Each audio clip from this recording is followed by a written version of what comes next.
কেন এই যুদ্ধবিরতি হয়েছে? অ্যাকচুয়ালি শুক্রবার অবধি কিন্তু খুব গরম একটা পরিস্থিতি ছিল। অ্যাকচুয়ালি ৭ই মে যেটা সিঁদুর, যেটা আমরা অপারেশন সিঁদুর করা হয়েছিল, তারপরে ৯ খানা যে জঙ্গি ঘাঁটি ছিল পাকিস্তানের মধ্যে এবং পাক অকুপাইড কাশ্মীরের মধ্যে, সেগুলো কিন্তু ধ্বংস করে দিয়েছিল আমাদের যে সেনাবাহিনী, মানে বায়ুসেনা, এবং আমাদের যে অন্যান্য ইকুইপমেন্ট আছে যে ড্রোন ফোনের মারফত।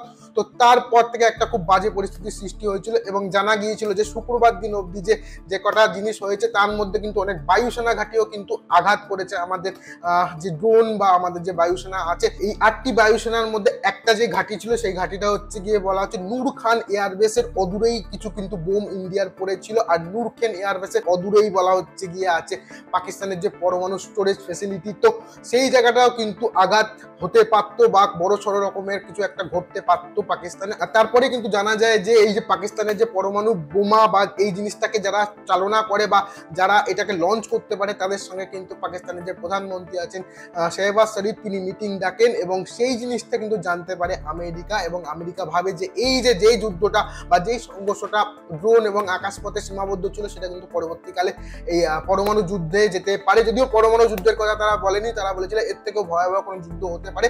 তো সেই জিনিসটা যাতে না হয়, সেই ক্ষেত্রে কিন্তু আমেরিকা চেয়েছে যে এইটা সংঘর্ষ বিরতি হয়।